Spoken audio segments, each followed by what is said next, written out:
Salut, mardi 24 septembre 2024. Bon, on va décrypter un peu les images. Alors là, pour l'instant, l'histoire, c'est ici. Ça, c'est le Sarmat qui aurait foiré. Nous, on va s'intéresser à ça. Donc, on regarde le reportage.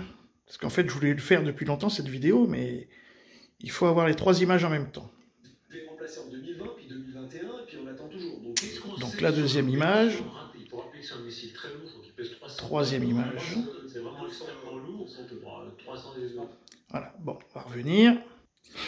Bon, là donc on voit bien les bois tout autour. Là c'est l'antenne. Je ne sais pas si vous voyez bien ici, là, ça c'est l'antenne. Et ça c'est la maison.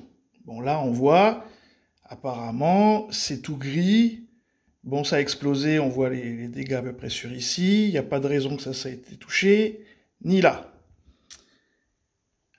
Maxar Technologies. Parce qu'en fait, moi, comment dire, je soupçonne que ce soit des images de synthèse. Alors, on avance. Celui-là, depuis... C'est-à-dire qu'eux, ils brodent, c'est pour ça qu'on les écoute pas, ça sert à rien. Voilà. Donc là, on voit toujours cette antenne. Et puis là, la petite, comment dire, la goutte d'eau. Ça, c'est le bâtiment.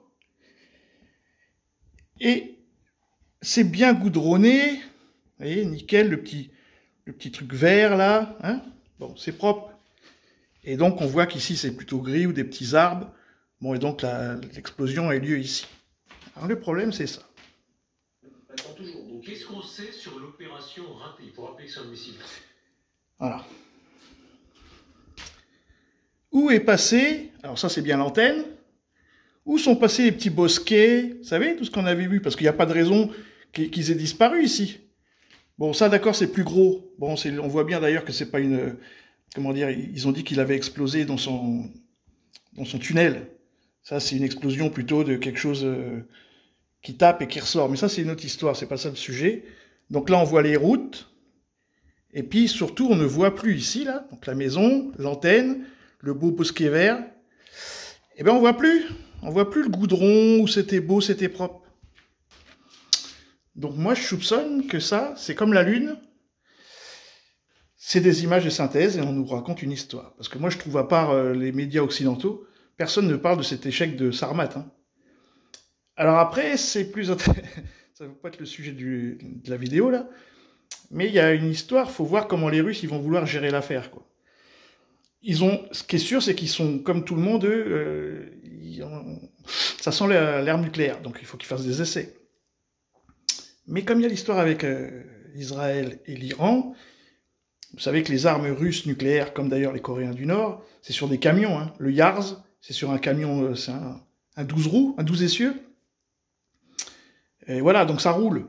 Vous prenez 3 de ces camions, là, vous les mettez sur les bateaux sur la mer Caspienne, ça part de Russie, ça arrive en Iran.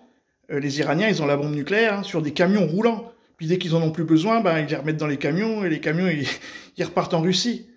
Et bateau, camion, bateau, pas compliqué. Donc si la Russie ne veut pas que ça dégénère en guerre nucléaire entre Israël et l'Iran, il suffit qu'ils disent aux Américains, on a envoyé sur un bateau par la mer Caspienne 5 ou 6 camions roulants de Yars, et puis une fois qu'ils sont... ça roule, Oui, vous avez les équipages sont autonomes. Je crois que c'est par 3 ou 4 camions. Et puis après, ils vont dans les forêts iraniennes. Comme ils font en Russie, ils sont dans les forêts, voilà, c'est des équipages autonomes. Donc ça, c'est assez facile à gérer. Maintenant, on va voir si les Russes gèrent ça comme ça. En tout cas, moi, je pense que l'image qu'on voit là, c'est des images fabriquées. Si quelqu'un a des nouvelles des sources et tout ça, n'hésitez pas à les mettre dans les commentaires. Moi, je trouve pas. Donc voilà, c'était une explication. Salut les amis!